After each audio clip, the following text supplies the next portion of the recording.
My name is Sabrina Talashay and I'm 30 years old. At 7 a.m. on a Tuesday that tasted like toothpaste and old resentments, my phone lit up with a message from my mother. We've agreed you're no longer part of the family. Don't come to any gatherings. I read it 3 times. A minute later, my brother reacted with a red heart. Casual and cruel. I didn't cry. I just typed, "Thanks for letting me know. I'll stop covering the house payment," then hit send. Before we dive into this story, tell us where in the world you're watching from and what time it is right now. Someone near you might be watching too. And don't forget to subscribe to support and appreciate the work we do on this channel. The group chat went silent. Blue light turned my fingers pale. 9 minutes later, the typing bubble blinked and vanished. That was the last time any of them wrote to me. The night hummed with the refrigerator's low buzz, and I realized I'd been erased without a sound. It was 7 a.m. on a Thursday when my world ended in 9 words. No warning, no phone call, no explanation. Just a text message from the woman who raised me, telling me I no longer existed to her. My hands shook as I stared at the screen. Not from sadness, not yet. From rage. Pure, white-hot rage that started in my chest and spread through my arms until my fingers couldn't hold the phone steady. Who does that? Who throws away their own child in a group chat at midnight like they're canceling a subscription? My brother's red heart emoji sat there, mocking me. He'd seen the message 60 seconds after Mom sent it and decided that was his response. Not, "Wait, what?" Not, "Can we talk about this?" Just a heart. Like he was liking a photo of someone's dinner. I thought about calling, demanding answers, screaming until someone told me what I'd done wrong, but I didn't. Instead, I did something that would change everything. I pulled up my banking app, found the automatic payment I'd set up 3 years ago for their mortgage, the one I'd been covering every month because Mom said the bank was threatening foreclosure, the one Dad knew nothing about because Mom said it would upset him. I canceled it. Then I canceled the utility payments, the car insurance I'd been paying under my policy to save them money, the credit card bill I'd taken over when Mom called crying about collection agencies, every single one. It took less than 5 minutes to undo 3 years of silent financial support. My phone buzzed with confirmation emails. Payment canceled, payment canceled, payment canceled. I felt nothing. Not guilt, not satisfaction, just cold mechanical efficiency. When I was done, I opened the group chat again. The typing bubble appeared under Mom's name. I watched it pulse for 9 full minutes. She was writing something, deleting it, writing again. Then it disappeared. No message came through. I set my phone face down on the counter and listened to the silence. The refrigerator hummed. Rain tapped against the window. Somewhere in the building, a door slammed. I wondered what she'd been typing. An apology? An explanation? Another insult? It didn't matter. Because in that moment, standing alone in my kitchen with the blue light fading from my vision, I understood something fundamental had shifted. They'd cut me off thinking I needed them. They had no idea they'd been surviving on my money for years.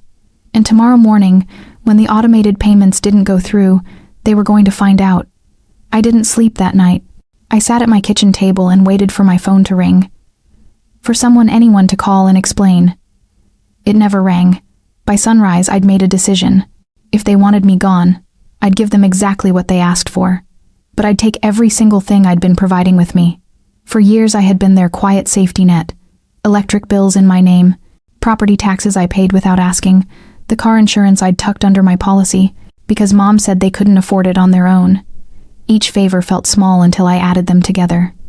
3 years of mortgage payments, $17,000 in credit card debt I'd cleared when Mom called crying about collection agencies threatening to sue. The utilities I'd kept running when Dad's business nearly folded. The hospital bill for my brother's emergency surgery that mysteriously appeared on my credit report. I never asked for repayment, never mentioned it at family dinners, never threw it in anyone's face during arguments. I just handled it. Because that's what you do for family, right?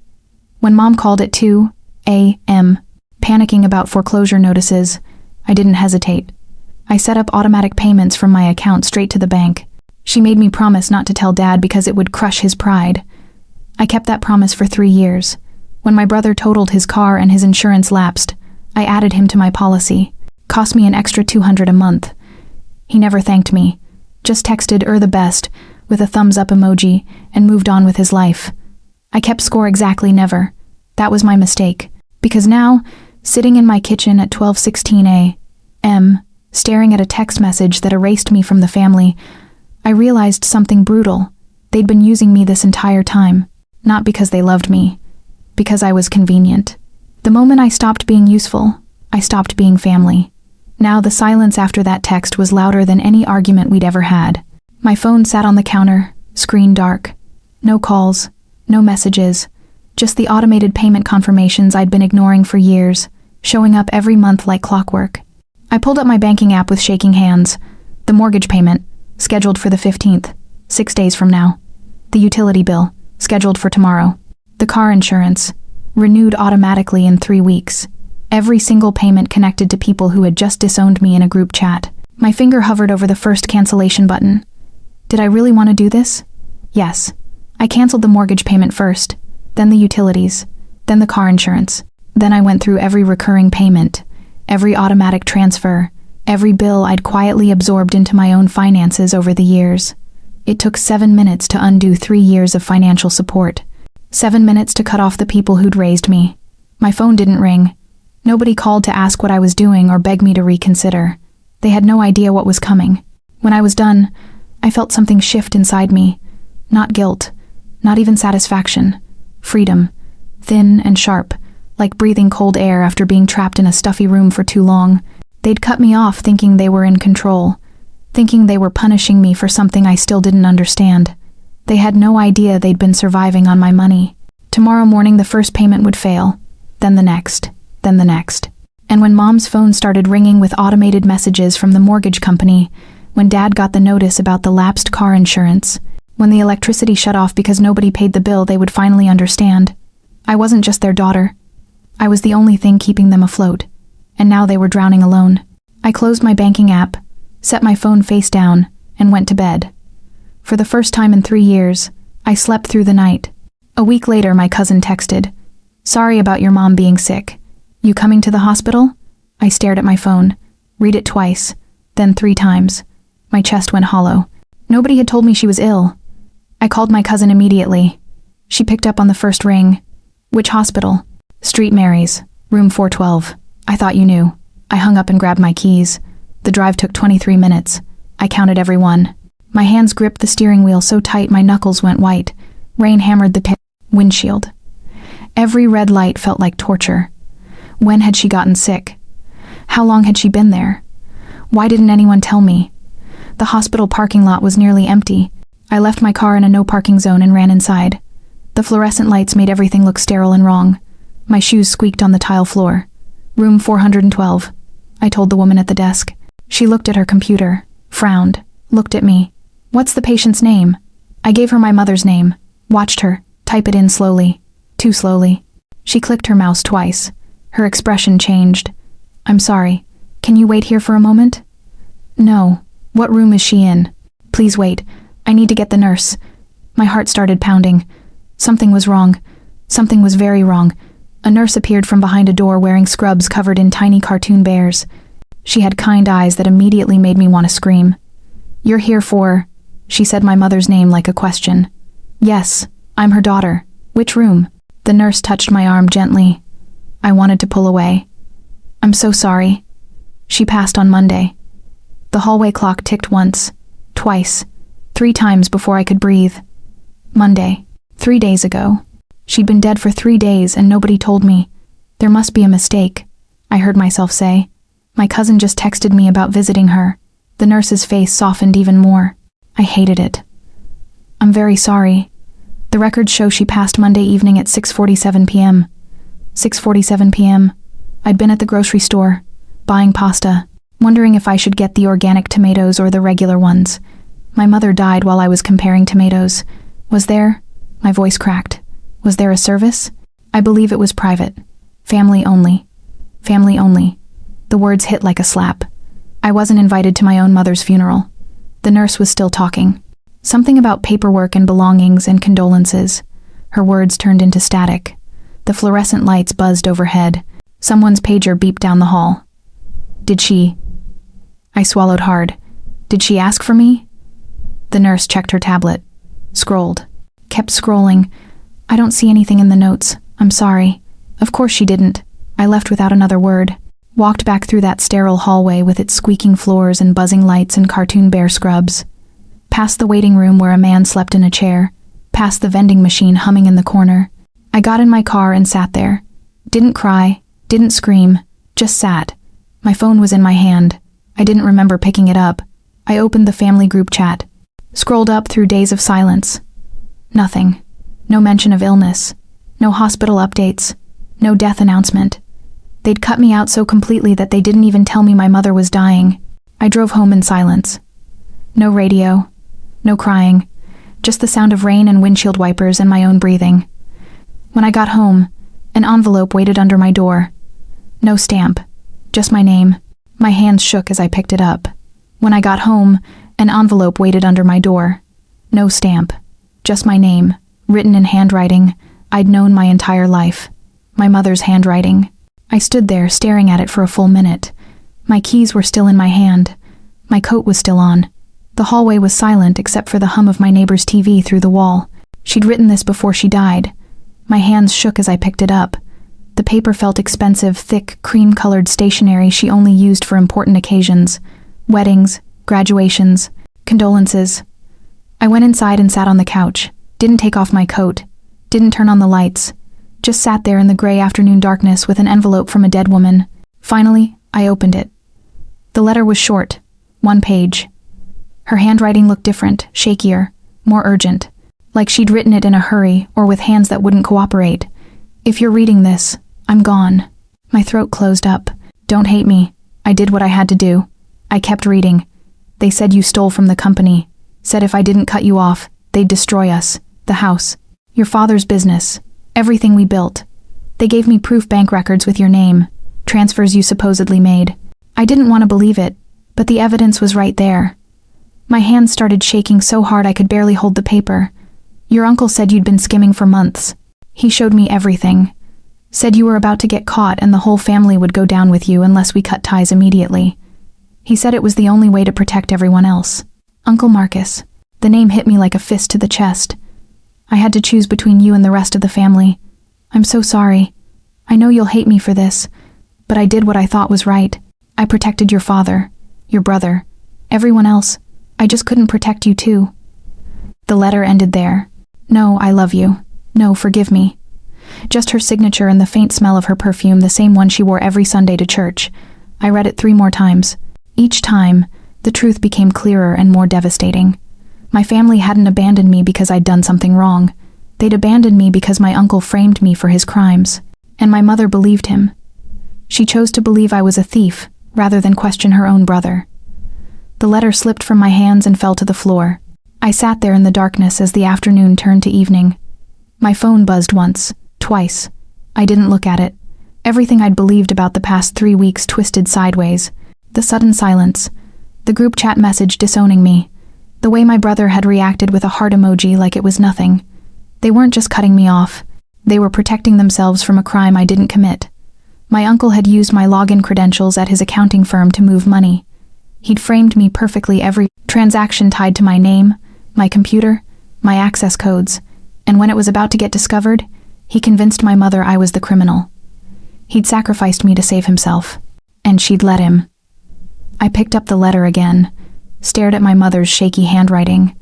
The words, "I did what I had to do," seemed to pulse on the page. She'd made her choice. She'd chosen my uncle over me. And now she was dead, and I'd never get to hear her side of the story. Never get to scream at her. Never get to prove my innocence. The apartment was completely dark now. I sat there holding a letter from my dead mother who thought I was a thief. And I started planning my revenge. Before we get to what happens next, pause for 3 seconds and hit that subscribe button if you want to see how this ends.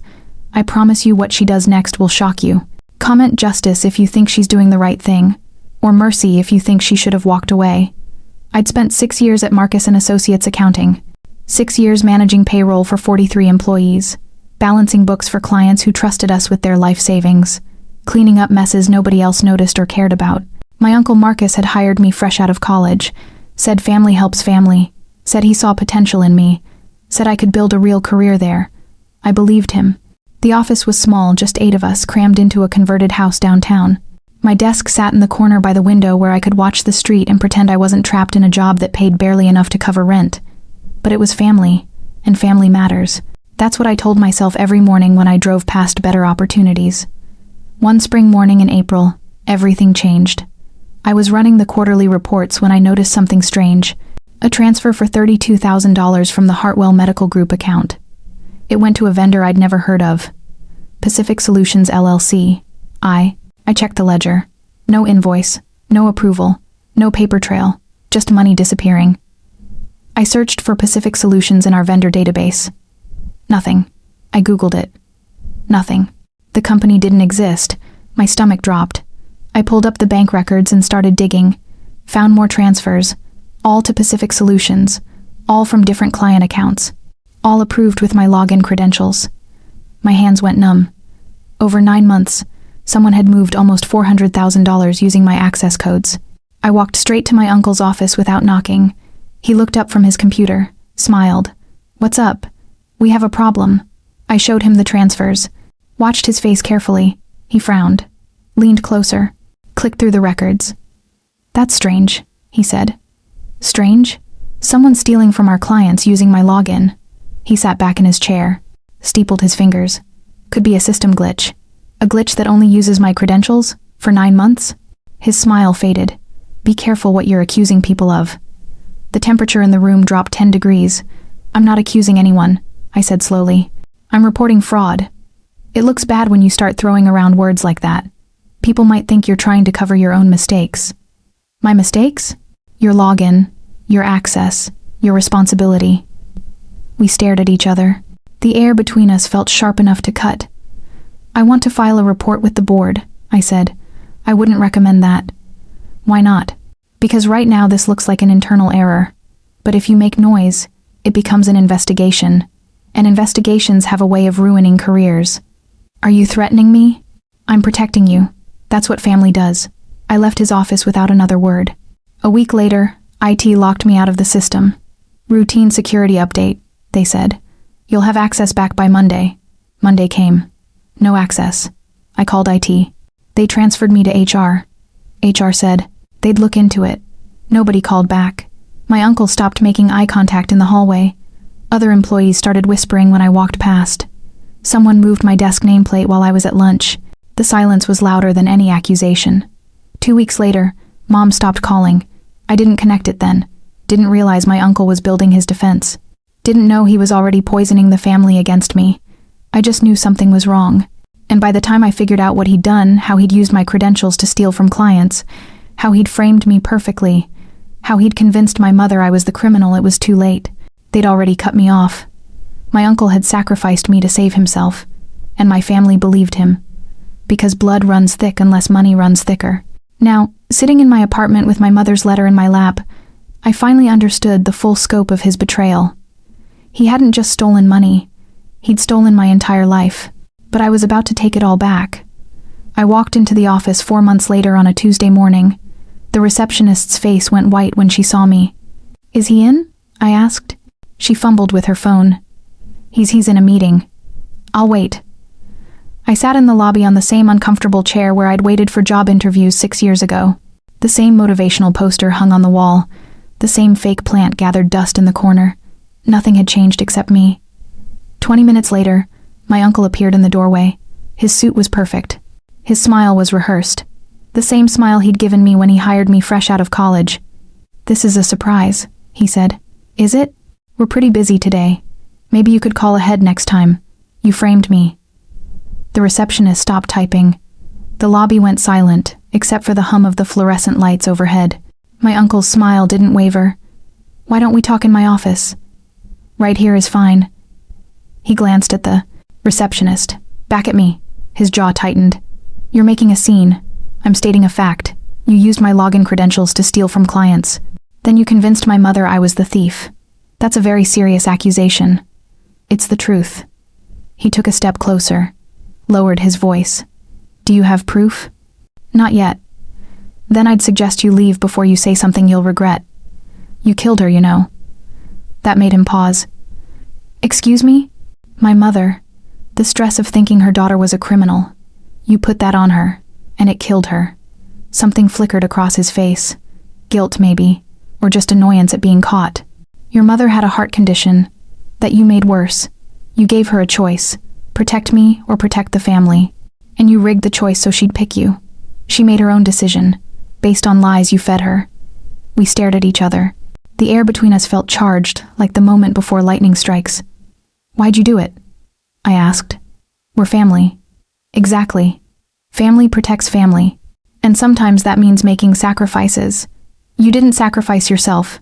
You sacrificed me. He shrugged. You were the logical choice. Young, single, no kids, nothing tying you down. I have a wife.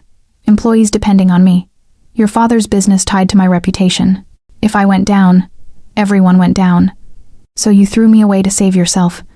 I made a strategic decision. The casual cruelty in his voice hit harder than any insult. Did my mother know? At the end, did she figure it out? He didn't answer. Just looked at me with the same cold calculation I'd seen that day in his office when I reported the fraud. Get out of my building, he said quietly. Not yet. I want you to know something. What? I'm coming for you. Everything you built, everything you stole, everything you think is safe. I'm going to burn it all down. He laughed. Actually laughed. With what? You have no proof. No access. No credibility. I've already painted you as a disgruntled ex-employee. Nobody will believe you. We'll see. I turned to leave. He called after me. Walk away. Family stays quiet. That's how this works. I stopped at the door, looked back over my shoulder. I'm not family anymore. Remember? You made sure of that. His smile finally disappeared. I walked out into the bright morning sunshine. My hands were shaking. My heart was pounding, but my mind was crystal clear. He'd asked if I had proof. Not yet, but I was about to get it. The confrontation was over. The investigation was just beginning. For 3 months I became a ghost. I didn't go back to the office, didn't call my family, didn't post on social media or show up at the places where someone might recognize me. I disappeared completely. And in that silence, I started hunting. The thing about corporate fraud is that it leaves trails. Paper trails. Digital trails. Trails that smart criminals think they've erased but never quite managed to delete completely. My uncle thought he was clever. He'd used my login credentials to create fake vendors and funnel money into accounts that looked legitimate on the surface. Pacific Solutions LLC, Cascade Consulting Group, Northwest Medical Supplies, all of them fake. All of them registered to shell companies. All of them ending in the same place. His wife's maiden name buried 6 layers deep. I started with public records, business licenses, tax filings, vendor registration documents, everything that's technically available to anyone who knows where to look. I spent my days at the county records office, photocopying documents until the clerk recognized me and started pulling files before I even asked. Nights I spent in my apartment with 3 laptops open, tracking payment patterns and cross-referencing bank statements I'd saved from my time at the firm. I'd always been good with numbers. That's why my uncle hired me in the first place. He just never considered that I'd turn that skill against him. The pattern became clear within the first month. He'd been stealing for years, long before I started working there. Small amounts at first, 5,000 here, 10,000 there. Amounts small enough that clients might assume were legitimate fees or expenses, but over time he'd gotten greedier, bolder. The amounts grew. 30,000, 50,000. By the time I discovered it, he was moving 6 figures at a time. And when he realized I'd noticed, he didn't stop stealing. He just pinned it all on me. Every fraudulent transaction from the past 9 months had my digital fingerprint on it, my login, my access timestamps, my IP address from the office computer I used every day. He'd been systematic, methodical, almost perfect, almost, because he made one mistake. He got sloppy with the older transactions, the ones from before I worked there. Those still had his digital fingerprints buried in the metadata. And if I could prove that the same shell companies receiving fraudulent payments during my employment had also received payments 3 years before I was hired, the entire fraud would unravel. It would prove the scheme existed before me, prove I was framed, prove he'd been the thief all along. I just needed to find those old records. The firm's official records only went back 5 years. Anything older had been archived, supposedly destroyed according to the retention policy. But I knew my uncle. He was paranoid about covering his tracks, which meant he kept copies of everything, just in case. I needed to find where he stored them. For 6 weeks, I watched the office from a coffee shop across the street, learned everyone's schedules, knew when the building was empty, knew which window had the faulty lock. I wasn't planning to break in, but I needed to be ready if the opportunity presented itself. On a Wednesday in late September, that opportunity came. The building's fire alarm went off at 3:47 p.m. Everyone evacuated into the parking lot, including my uncle and the entire staff. I watched from my usual table in the coffee shop as they stood outside waiting for the fire department. The alarm was still blaring. Nobody was going back inside until it was cleared. 23 minutes. That's how long it took for the fire department to arrive, check the building, and give the all clear. 23 minutes where the building was empty and every door was unlocked due to emergency protocols. I didn't go in, but I made note of it. Made note of how long it took. Made note of how distracted everyone was. Made note of how easy it would be to slip in through the back door near the alley and straight to the records room, just in case I ever needed to. 2 weeks later, I got my chance. The building's cleaning crew came every Tuesday and Thursday night at 9 p.m. They propped the back door open with a brick while they hauled trash to the dumpster. I walked in like I belonged there, smiled at the cleaner. She smiled back. Nobody stops you when you act like you're supposed to be there.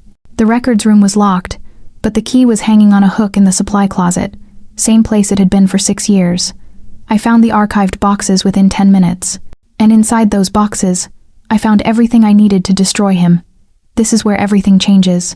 If you're still watching, you're invested in this story, so subscribe, and make sure you see how it all falls apart. Comment below, would you have done the same thing, or would fear have stopped you? When the story broke, it spread fast. Local CEO under investigation for fraud. The headline appeared in the morning paper on a Wednesday in November. By lunch, it was on every local news website. By evening, the television stations were running segments with photos of my uncle standing in front of the office building he was about to lose. My phone buzzed with messages from cousins I hadn't heard from in months, neighbors who'd ignored me at the grocery store, former co-workers who'd pretended not to see me when we passed on the street.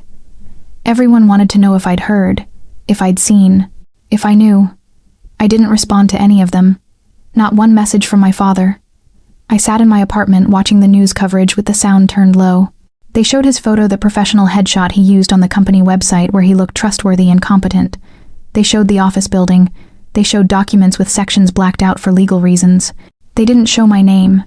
The anonymous tip had worked perfectly. I'd compiled everything into a clean folder: bank records, shell company registrations, payment patterns spanning 8 years. I'd sent it to the state accounting board with a note. Check the archived records from before 2017. You'll find the same pattern. It took them 6 weeks to investigate. 6 weeks of watching my uncle go about his life thinking he'd gotten away with it. 6 weeks of him sleeping peacefully while I stayed up every night wondering if I'd done enough. I'd done enough. By Friday, the state froze his assets.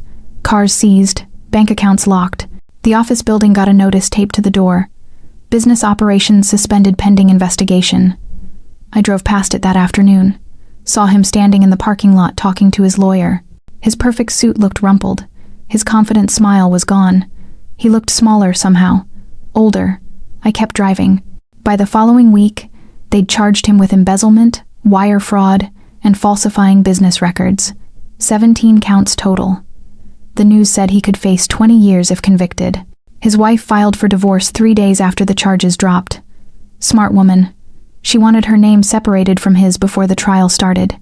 The employees got laid off. The clients pulled their accounts. The building went up for sale. Everything he'd built, everything he'd had, sacrificed me to protect, collapsed in less than 2 weeks. I waited for satisfaction, for that moment of triumph where justice feels sweet and revenge feels worth it. It never came. Instead, I just felt tired. My cousin texted, "Did you know about Uncle Marcus?" I stared at the message for 10 minutes before responding, "Yes." "How long?" "Long enough. You could have warned us."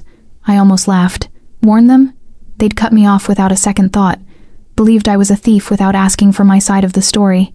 Let my mother die thinking her daughter was a criminal, and now they wanted me to have warned them? I blocked her number. 2 weeks later, my father finally called. I let it go to voicemail. Listened to the message 3 times. "Your mother didn't deserve the shame you brought," he said. His voice was cold, angry. "Marcus made mistakes, but you ruined us. We're moving. Don't find us." No apology, no acknowledgement that I'd been framed. No recognition that their precious family protector had been a thief all along. Just blame. I saved the voicemail, played it whenever I started feeling guilty about what I'd done. Then I deleted his number and moved on. The truth had its own voice now, louder than anything I could have said, louder than revenge. Some people would never believe it, and that was their problem, not mine. 2 months later, another envelope arrived. My father's handwriting this time. Block letters, angry and precise. I knew what it would say before I opened it. Still, I ripped the envelope anyway. Some wounds you need to see to believe they're real. Your mother didn't deserve the shame you brought. The first sentence hit exactly as expected. Marcus made mistakes, but you ruined us. We're moving. Don't find us. I read it once, folded the paper, put it in a drawer with my mother's letter. Some debts stay unpaid. No apology, no acknowledgement, no recognition that their trusted family protector had been stealing from clients for nearly a decade, that he'd framed his own niece to save himself, that he'd convinced my mother her daughter was a criminal. Just blame. Somehow, I was still the villain in their story. I'd exposed the truth, brought justice, saved the clients who'd lost money to my uncle's fraud, and my father's response was to tell me I'd ruined the family, not my uncle who committed the crimes, me, for revealing them. I almost laughed, almost called him to explain what actually happened, almost tried one more time to make him understand. But what would be the point? People believe what they want to believe. Facts don't matter when the alternative is too painful to accept. Admitting my uncle was guilty meant admitting they'd been wrong about me. Wrong to cut me off, wrong to believe his lies, wrong to let my mother die thinking her daughter was a thief. That guilt was too heavy to carry, so they blamed me instead. Easier to hate me than face what they'd done. Autumn came early that year. The leaves turned gold and red weeks before they should have. I drove past the old house one afternoon, taking the long way home from the grocery store even though I told myself I wasn't going there on purpose. The yard was different. Overgrown. The swing set where we'd taken family photos every summer sat rusted and tilted in the dirt. A for sale sign leaned at an angle near the mailbox. Someone had spray painted something on it. I couldn't read what from the street. Boarded windows, empty driveway, dead grass. The house looked exactly how I felt. I pulled over, sat there with the engine running and watched the place that used to be home. Tried to remember happy memories, birthday parties, Christmas mornings, summer barbecues in the backyard where my uncle would grill burgers and Dad would tell the same jokes every year. The memories felt distant, like they belonged to someone else. Maybe they did. That version of me died the night I got that text message. The girl who covered mortgage payments and cleared credit card debt and sacrificed herself for family. She was gone. And I didn't miss her. I whispered, goodbye. Not to the house, to the people who'd lived there, to the family I'd tried so hard to protect, to the daughter I used to be who thought love and loyalty meant anything. No drama, no tears, no grand farewell. Just release. I drove away and didn't look back. Didn't check the rearview mirror to see the house disappear. Didn't feel the weight of sadness I'd expected. Just emptiness, clean and complete. That evening I threw away both letters. My mother's explanation, my father's condemnation. I didn't need them anymore. Didn't need to hold on to their version of events or their judgment. I knew the truth. That was enough. The rest of the world could believe whatever they wanted. I'd saved the evidence. The anonymous tip had done its job. Justice was served whether my family acknowledged it or not. And I was free. Free from their expectations, their blame, their conditional love that disappeared the moment I stopped being useful. I made tea, opened the window, let the autumn air fill my apartment. For the first time in years, I felt light. People think betrayal ends with anger. It doesn't. It ends with paperwork and passwords. I moved into a small apartment downtown 6 weeks after my uncle's arrest. White walls, hardwood floors, a kitchen window that looked out over the street where strangers walked dogs and carried groceries and lived ordinary lives that had nothing to do with mine. No family photos on the walls. No heirlooms from the house I grew up in. No reminders of the people who'd chosen to believe I was a thief, rather than question the man who actually was. Just my laptop, my books, my quiet. At night the city hummed like a calm sea. Car horns in the distance. The couple upstairs arguing about whose turn it was to do dishes. The coffee shop below my window closing at 9 p.m. The owner pulling down the metal gate with a sound like thunder. I liked it. The anonymity. The noise that wasn't about me. For the first time in my life, nobody needed anything from me. Nobody called asking for money or favors or silence. Nobody expected me to fix their problems or absorb their mistakes or disappear quietly when it became convenient. I was just me, alone, free. One December morning, a letter arrived from the court. Not another accusation, not another blame-filled message from family members who still couldn't accept the truth. A settlement notice. The firm had reached an agreement with the defrauded clients. Restitution payments were being distributed, and because I'd been wrongfully terminated, and my reputation had been damaged by false accusations, I was entitled to compensation. The check arrived 3 days later. I stared at it for a full minute.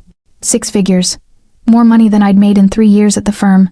More than I'd spent covering my family's bills and mortgage payments and credit cards. Blood money. That's what it felt like. Payment for being sacrificed, for having my name dragged through lies, for losing my mother without ever getting to say goodbye. I laughed once, quietly, not for victory, for closure. Because this wasn't about the money. It never had been.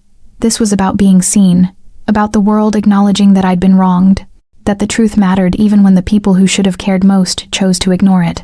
I deposited the check, paid off my student loans, put the rest in savings. Then I made tea, opened the window, and let winter air fill the apartment. The cold felt sharp and clean, like breathing for the first time after being underwater too long. You can lose a family and still keep yourself.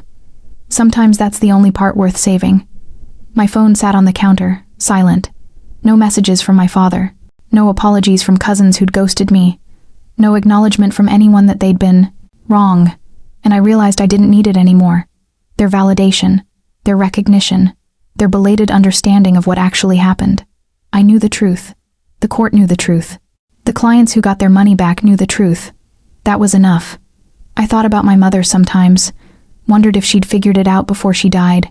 If somewhere in those final days, she'd looked at the evidence my uncle had shown her and realized it was too perfect, too convenient, too neatly packaged to be real. I hoped she had. Hoped she'd died knowing her daughter wasn't a thief, but I'd never know for sure. Some questions don't get answers. Some relationships don't get closure. Some wounds just scar over and become part of who you are. I was okay with that, because the girl who desperately needed her family's approval was gone. The woman who remained knew something more valuable. She could survive anything. She already had. I closed the window, finished my tea, sat down at my laptop and started writing. Not about them. Not about revenge or justice or betrayal. About what comes after. About peace. If this story hit you the way it hit me, do 2 things. Subscribe so you never miss stories like this, and leave a comment with 1 word that describes how this made you feel. Just 1 word. I'll read every single one. Thank you for being here until the very end.